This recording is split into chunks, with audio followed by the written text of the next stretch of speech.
Assalamualaikum warahmatullahi wabarakatuh. Selamat malam. Terus kalau misalnya pakai pulang Di duluan sini itu, kami kan cuma kelompok supportnya dua cuma ingin menjelaskan aja jawaban. mempresentasikan tugas satu kami mengenai review jurnal mengenai Gimana? infrastruktur tanah gambut dan Tuh kan rawa. jelasin nih.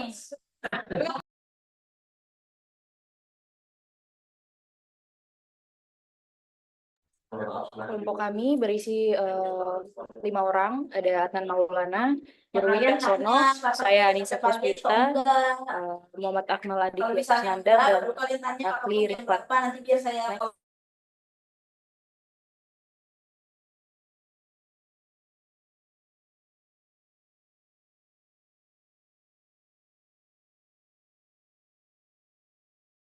Lalu di sini ada latar belakang mengenai review yang kami berikan, itu mengenai lahan rawa gambut sebesar 12% daratan di Indonesia. Lalu ada beberapa tantangan mengenai latar belakang ini, yaitu mengenai tanah longsor, kadar air yang tinggi, dan subsiden.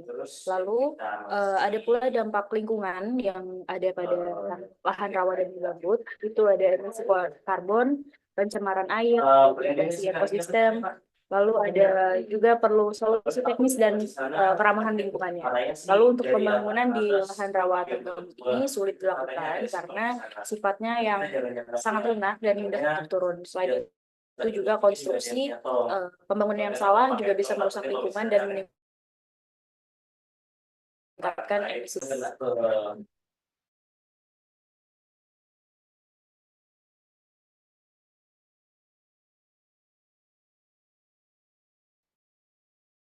Lalu di sini ada fokus kajian. Yang pertama itu adalah tantangan teknis dan metode stabilisasi, di mana review jurnal kali ini membahas tentang tantangan teknis dan metode stabilisasi pada 3 jurnal yang kita kaji. Lalu ada studi kasus, kegagalan, dan mitigasi bencana yang ada di jurnal yang kita bawakan. Dan ketiga ada biaya, waktu, dan implikasi lingkungan. Lalu kajian ini bertujuan untuk memberikan gambaran terkini mengenai pendekatan konstruksi di lahan rawa dan gambut, sekaligus untuk mengidentifikasi metode yang relevan untuk bisa diterapkan di Indonesia, khususnya pada lahan rawa dan gambut.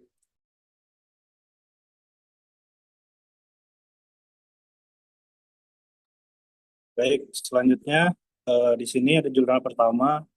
Jadi jurnal pertama ini diteliti oleh Jorat ME, Minto A, lalu ada Terni, dan juga Gilmore yang diterbitkan pada tahun 2024 dengan judul jurnal yaitu Future Carbon Neutral Society, Minimizing Construction Impact on Groundwater, Depend Wetland, and Peatland, yang diterbitkan oleh Sustainability. Lalu pada jurnal pertama ini menggunakan metode literatur dan juga wawancara terhadap para praktisi. Lalu jurnal ini berfokus yaitu dampak konstruksi terhadap hidrologi dan mitigasi. Berikut juga terlampir link untuk DOI-nya. Jurnal pertama ini berfokus pada cara meminimalkan dampak konstruksi terhadap hidrologi lahan rawa dengan studi berbasis pengalaman praktisi di Skotlandia.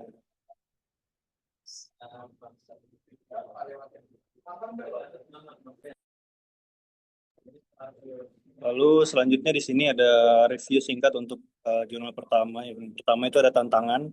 Jadi untuk tantangan itu adalah gangguan hidrologi dan juga ekosistem. Lalu yang kedua itu mitigasi. Untuk mitigasinya itu di sini menggunakan metode floating road, cut and fill, dan juga pengaturan drainase. Lalu yang ketiga itu ada keterbatasannya. Nah, keterbatasan sendiri ini adalah terdapat keterbatasan pada data regional Eropa. Lalu selanjutnya itu nomor 4 ada lesson learned atau pengalaman yang dapat diambil, pelajaran yang diambil, yaitu investigasi awal detail sama dengan hemat biaya jangka panjang. Nah, dari jurnal ini kita belajar bahwa investigasi awal yang baik dapat mencegah kegagalan teknis dan menekan biaya perbaikan.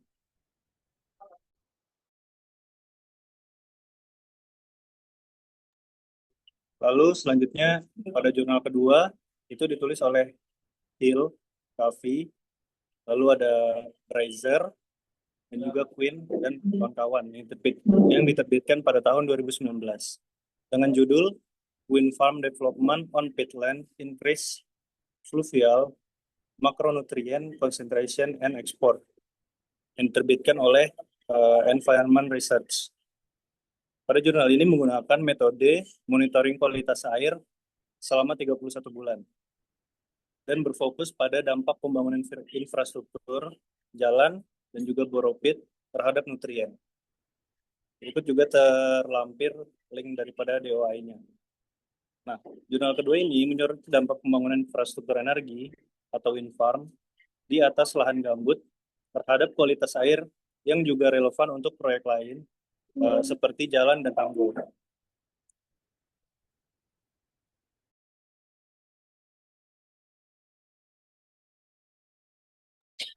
Mungkin bisa Oke.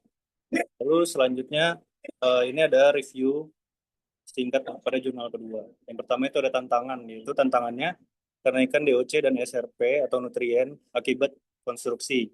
Lalu untuk mitigasinya menggunakan metode dengan membatasi area terganggu kurang dari 45%. Lalu ada pacing logging dan juga boropit di luar rawa. Lalu yang ketiga kasus gagalnya. Untuk kasus gagalnya itu drainase yang buruk itu akan mengakibatkan polusi pada air. Lalu pelajaran yang bisa diambil adalah desain harus memperhitungkan biaya dan biaya lingkungan. Nah, dari kasus ini terlihat bahwa kesalahan dalam pengelolaan drainase dapat memicu pencemaran serius, sehingga mitigasi lingkungan harus direncanakan sejak awal.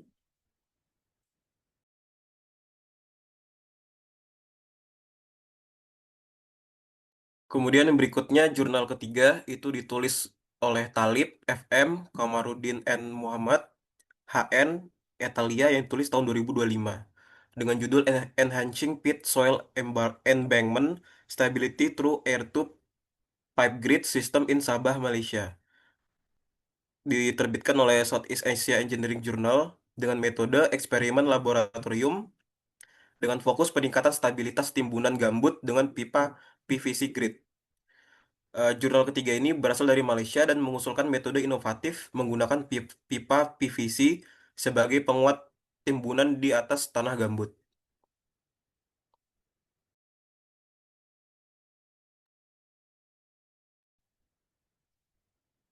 Next. Untuk jurnal ketiga ini, untuk yang pertama tantangannya, yang pertama itu kadar air sangat tinggi, yaitu 687%, yang berarti penurunannya sangat cepat. Kemudian metodenya metode grid pipa PVC, dan yang kemudian hasil stabilitas meningkat, kompresibilitas menurun. Lesson learned, solusi lokal bisa lebih mudah dan efektif. Solusi dengan memanfaatkan material sederhana ternyata dapat memberikan hasil yang menjanjikan dibandingkan dengan metode yang mahal. Next.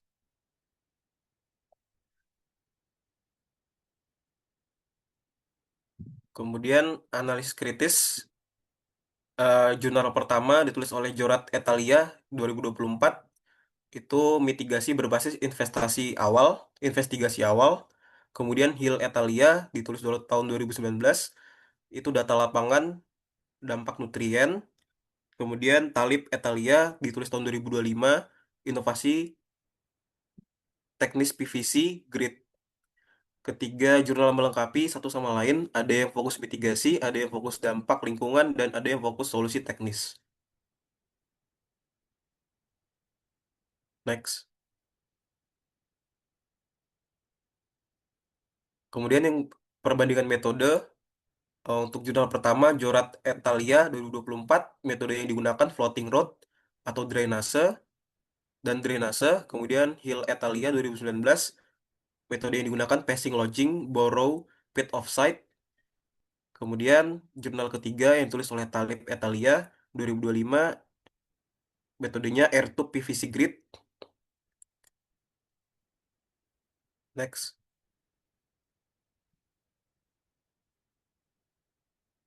Next.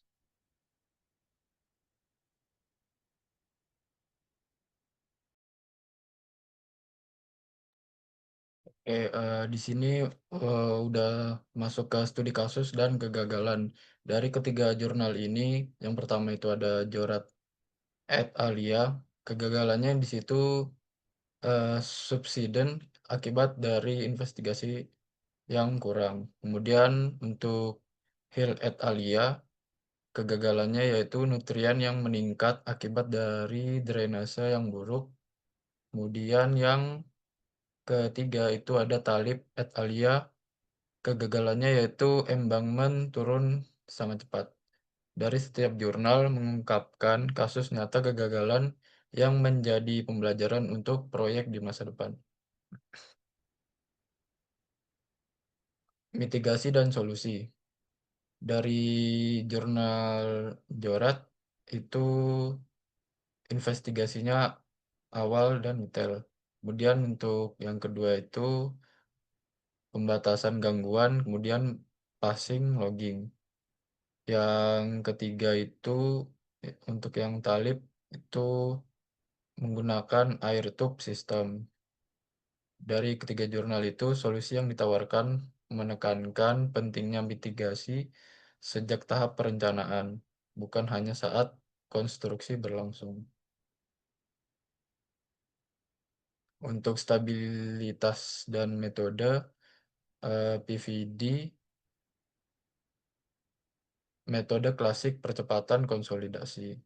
Untuk floating road, mengurangi kerusakan hidrologi. Dan untuk airtop PVC grid itu inovasinya tropis dan murah. Berbagai metode bisa dikombinasikan sesuai kondisi lokal. Tidak ada satu metode yang cocok untuk semua kasus. Untuk biaya dan waktu, investigasi awal menggunakan penambahan biaya awal dan hemat jangka panjang. Untuk yang jurnal kedua, itu pacing menambah waktu, hemat biaya restorasi. Untuk yang talib itu PVC grid murah dan cepat. Dari sisi biaya, solusi yang tepat di awal akan lebih menghemat dibandingkan biaya perbaikan akibat kegagalan.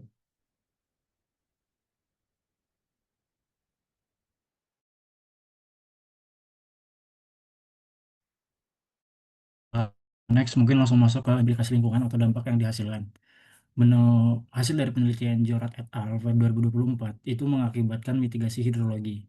Sedangkan pada jurnal Hale et al. 2019 itu tuh mengakibatkan polusi nutrial bisa dikendalikan. Terus pada jurnal Talib et al. 2025 ramah lingkungan tidak menghasilkan limbah tambahan.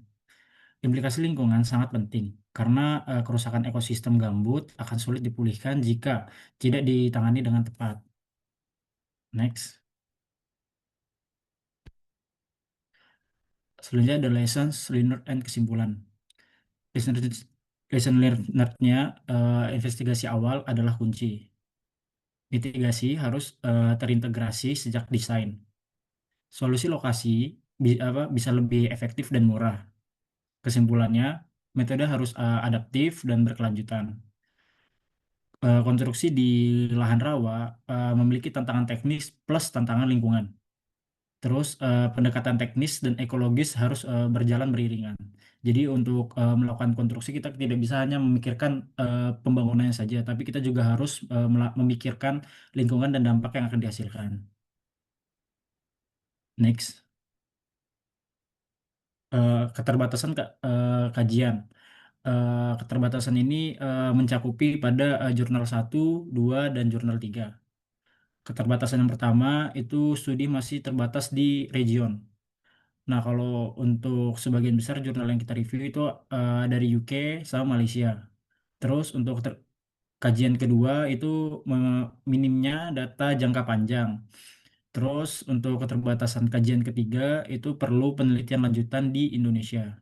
Nah, keterbatasan ini membuat peluang penelitian lebih lanjut agar solusi lebih sesuai dengan kondisi yang ada di Indonesia. Next.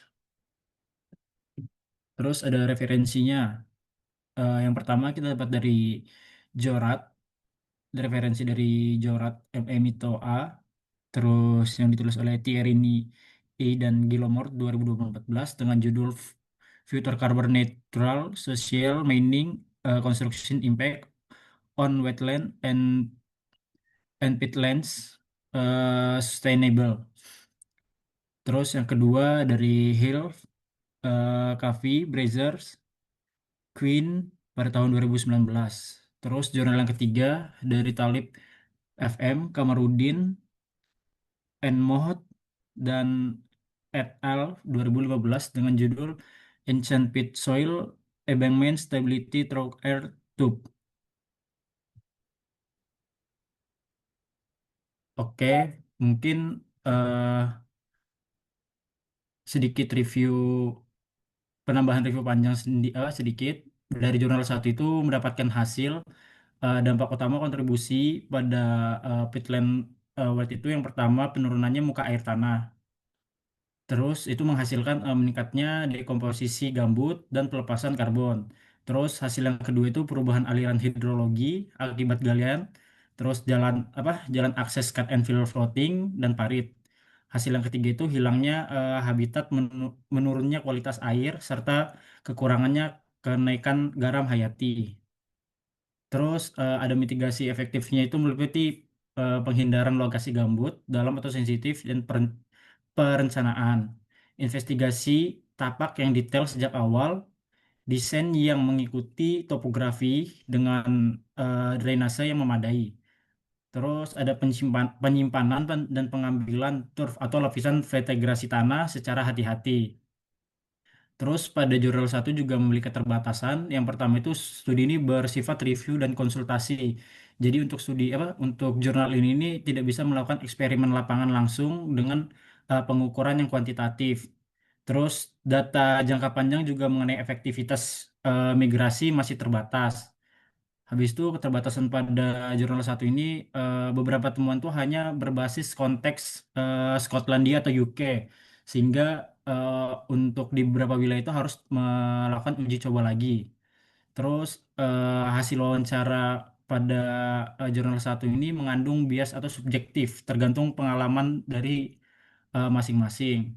Adapun relevansinya, artikel ini sangat relevan bagi pembangunan berkelanjutan karena menyoroti keseimbangan antara kebutuhan energi terbarukan. Terus yang kedua itu memberikan masukan kebijakan berupa rekomendasi regulasi untuk mewajibkan investigasi tampak lebih rinci. Terus relevansi yang ketiga itu relevan bagi peneliti, perencanaan dan pembuatan kebijakan yang ingin memastikan proyek itu infrastruktur rendah karbon tidak merusak fungsi ekosistem penyangga iklim. Terus pada jurnal kedua itu menghasilkan kontraksi makronutrien meningkat setelah pembangunan ladang angin. Terus peningkatan terbesar terjadi di subdas kecil yang paling tergantung oleh aktivitas pembangunan. Terus ada faktor dominan yang mempengaruhi kualitas air. Jadi penebangan hutan itu eh, sangat dipengaruhi. Terus hasil yang ketiga itu ada dampak lebih besar terlihat pada subdas kecil, ada perbaikan kualitas akibat proses alami. Nah, keterbatasan pada jurnal kedua ini tidak semua bentuk nitrogen itu diukur. Nah, jadi untuk total beban N bisa lebih tinggi dari yang tercatat. Terus desain observasional itu bukan dari eksperimen, tapi dari before after control impact. Jadi masih sulit untuk memberikan efek spesifik setiap aktivitasnya. Terus ada relevansinya itu memberikan kebijakan energi terbarukan. Meski energi angin itu merupakan emisi karbon, dampaknya pada ekosistem gambut dan kualitas air itu tidak bisa diabaikan. Nah, ada juga hasil pada jurnal ketiga, itu tanah gambut keles itu memiliki sifat ekstrim, kadar airnya nyampe 68,7%. Terus sistem grid pipa itu terbukti efektif. Setelah itu hasil dari jurnal 3 itu dengan udara bertekanan 5 sampai 9 PSI itu penurunannya bisa ditekankan hingga 85 sampai 95%. Adapun keterbatasannya itu risiko kebocoran pipa, terus faktor lingkungan. Terus ada relevansi itu penelitian eh ini relevan untuk proyek infrastruktur di atas tanah gambut. Mungkin eh